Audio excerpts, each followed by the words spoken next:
Apa bedanya manusia yang the have dengan the rich? Kaum the have adalah kaum berpunya yang cara mendapatkan uangnya bukan dengan bekerja. Seperti anggota parlemen yang mendapatkan uang dari belahan anggaran. Pejabat yang korupsi nyuilin dana proyek. Anak orang kaya karena harta turunan. Intinya adalah harta yang diperoleh bukan karena jerih payah mendapatkannya sendiri. Mereka mendapatkan harta tersebut karena jabatan, karena harta keturunan dari orang tua atau dari kakek, memanfaatkan posisi parlemen atau injek kaki ala preman, atau memanfaatkan jabatan. Itu adalah kaum the have. Kaum the rich adalah mereka yang dengan keringat sendiri tanpa fasilitas, apalagi anggaran daerah, apalagi anggaran pemerintah, mereka dapat hasil usaha dari transaksi bisnis, dari komisi penjualan, dari berinvestasi di tanah, main properti, main saham, dengan modal dikumpulin pelan-pelan dari keringat sendiri, ataupun usaha menghasilkan produk sesuatu,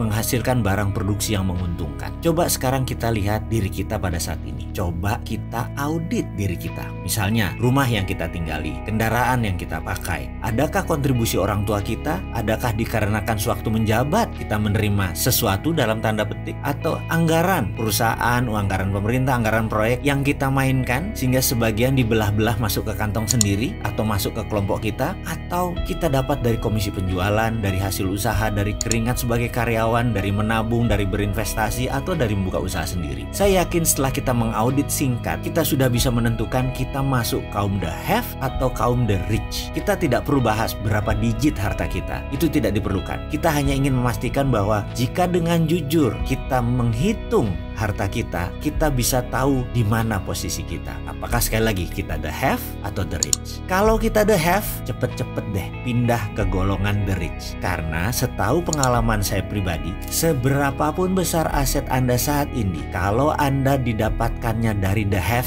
pasti tidak akan sustain, pasti tidak akan everlast, pasti tidak awet, bisa hilang. Yuk jadi kaum the rich yang beramal soleh, rendah hati, dan pembelajar.